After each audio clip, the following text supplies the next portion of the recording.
Well, if it isn't the consequences of our actions, right?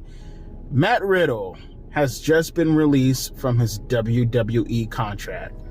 And one might say, and I'm going to say it. No one else is probably going to say it, but I'll be the first one to say it. Couldn't have happened to a nicer person. I'm currently at work right now, so I can't do any cuts or read the article in person. All I can really talk about is his actual tweet, which I can't speak verbatim what it says because I'm speaking directly into the camera right now because I'm currently at work, if you can't tell right now. But apparently he pretty much wished everybody good luck, essentially. I don't think he even wished everyone good luck. He just said that he had a fun time with his wrestling career and he'll see them again soon. And yeah, he's been released from his WWE contract. And again, it couldn't have happened to a nicer person.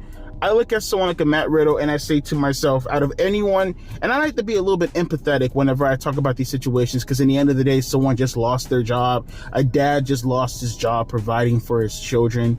But looking at Matt Riddle's history, I wouldn't even be surprised if he's not even in the household to care for his kids. You know what I'm trying to say? The amount of opportunities that this douchebag has been given that he could be thriving on, the talents that got released on that contract, or the talents that got released from their contract outside of maybe Dolph Ziggler, they would be on their hands and knees like they're Lana Del Rey, begging, pleading to have the opportunity that Matt Riddle has been given over and over again. This dude, between the drug charges, between the infidelity put out there, which, by the way, people are like, well, what is infidelity? It ruins the public image of the company, you dumbass. Between all that, between the constant litigations that he puts himself inside, this dude is a walking situation ready to happen. The fact that he even got past Me Too in itself is a complete effing miracle, if you ask me. I don't know if you guys remember the whole story back in 2020, and I'm not here to say anything in regards to Matt Riddle actually doing the thing, because again, I'm not one of those people. If you know the history of or I guess I can't say the channel because the channel's no longer around, but if you know my history, you know I'm not one of those, I take the side of the so-called victim. No one's a victim until proven in the court of law, in my opinion. There is no such thing as victim. The point of the court is to prove who's the victim. You know what I'm trying to say? But even when I took Matt Riddle's side and I take the guy's side in the sense of like trying to plead the case of, hey, don't just judge them before. I'm not even taking the guy's side in the sense of saying that they're guilty or innocent, but I'm taking the guy's side in the sense of like, hey, you don't know if they're guilty or innocent, so please start prejudging and calling the woman a victim without actually having the facts at hand. That's usually how I carry out these situations. But with Matt Riddle, it's a different situation. It's a different situation compared to the guy from NXT. I forgot his name already. The one that was with Kimberly, who was in a situation.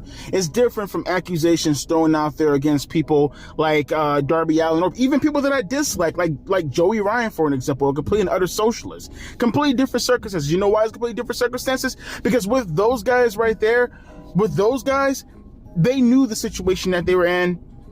They understood, like, hey, maybe I should just back off a little bit. Maybe I shouldn't bring any more attention onto myself. With Matt Riddle, it's the complete freaking opposite. He continuously put himself in those positions. He continuously puts himself in even worse predicaments than he was in previously. He doesn't even try to hide the ball on it. He doesn't. All he is just a public relations nightmare. Not to mention, dude, you don't bring anything to the table as is. It's already bad enough that you're acting like this and doing all this.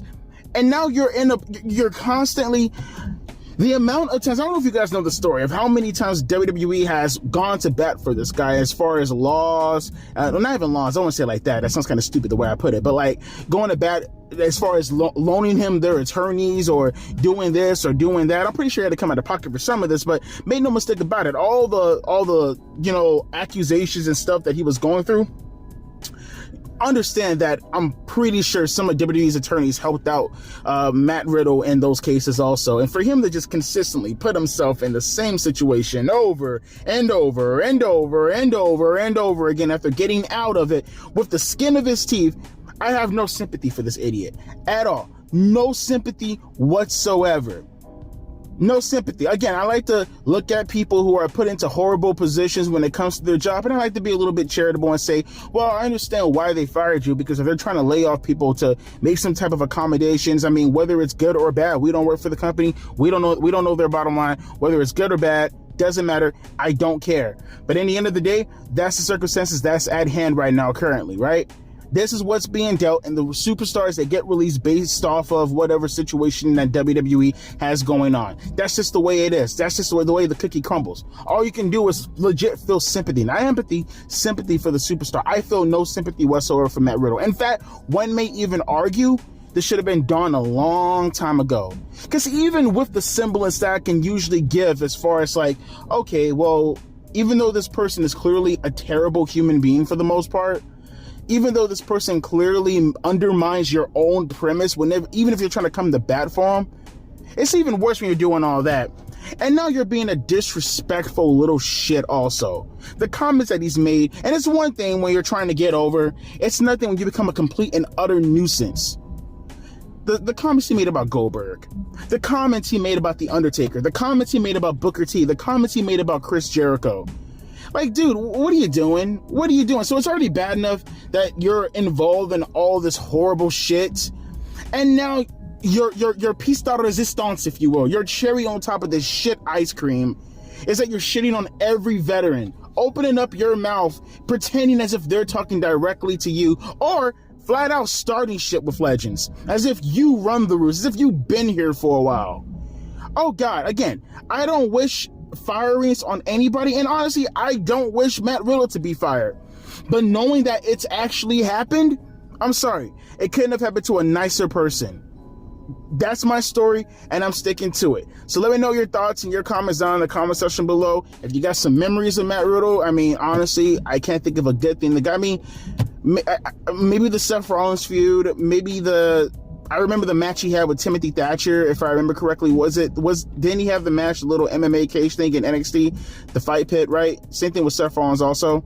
I mean, maybe you can talk about RK Bro. Dude ain't really gonna have a strong legacy because he continuously got himself into shit and undermined his own career. He undermined his own career. He didn't care about himself, so why the hell should I care overall, right? I'm gonna let you guys discuss this down in the comment section below. Let me get back to work. I just felt like I needed to talk about this, almost vent about this, because you're gonna have some people who are gonna take this guy's side and be like, oh man, WWE, why did they fire him? He has so much to give. He has so much to do with the company. Situations like storylines being now taken away. What's gonna happen with Randy Orton now that he's gone? Trust me, they can get around Matt Riddle. Trust me, they can. They ain't gonna lose any sleep over him whatsoever. If the dude sat his ass down somewhere, this wouldn't even be a situation. If you like Matt Riddle, no, how fitting, right? How fitting. Talking about WWE right now, right? WWE didn't screw Matt Riddle. Matt Riddle screwed Matt Riddle.